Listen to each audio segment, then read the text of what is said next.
স্বাগতম টিবিএন নিউজে।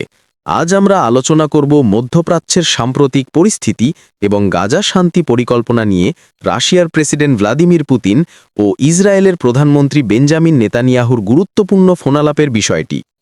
মধ্যপ্রাচ্যের উত্তপ্ত পরিস্থিতির মধ্যেই এক গুরুত্বপূর্ণ ফোনালাপ হয়েছে রাশিয়ার প্রেসিডেন্ট ভ্লাদিমির পুতিন এবং ইসরায়েলের প্রধানমন্ত্রী বেঞ্জামিন নেতানিয়াহুর মধ্যে।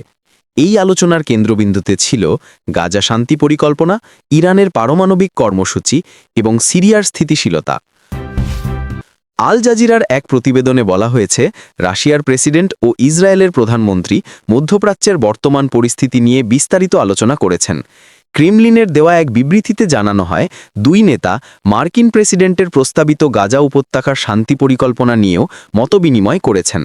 রুশ পক্ষ জানায়, পুতিন এই আলোচনায় মধ্যপ্রাচ্যে স্থায়ী শান্তির জন্য একটি স্বাধীন ফিলিস্তিন রাষ্ট্র প্রতিষ্ঠার গুরুত্ব পুনর্ব্যক্ত করেছেন। তিনি বলেন, টেকসই শান্তি অর্জনের জন্য ন্যায্য সমাধান ছাড়া কোনো বিকল্প নেই। অন্যদিকে নেতানিয়াহু রাশিয়ার সঙ্গে সম্পর্ক আরও দৃঢ় করার আগ্রহ প্রকাশ করেন এবং ইরানের পারমাণবিক কর্মসূচি নিয়ে উদ্বেগের কথা উল্লেখ করেন।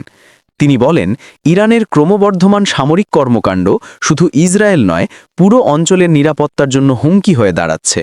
পুতিন এই ইস্যুতে সংযম ও কূটনীতিক আলোচনার মাধ্যমে সমাধান খোঁজার আহ্বান জানান। তাছাড়া সিরিয়ায় স্থিতিশীলতা নিশ্চিত করার দিকেও দুই নেতা গুরুত্ব দেন। এর আগে পুতিন মার্কিন প্রেসিডেন্টের গাজা শান্তি পরিকল্পনাকে স্বাগত জানিয়ে বলেন, এই উদ্যোগ মধ্যপ্রাচ্যের একটি নতুন অধ্যায়ের সূচনা করতে পারে যদি তা ন্যায্যভাবে বাস্তবায়ন করা যায়। তিনি আশা প্রকাশ করেন যে এই পরিকল্পনা সফল হলে গাজায় যুদ্ধবিরতি ও পুনর্গঠন প্রক্রিয়া শুরু হবে।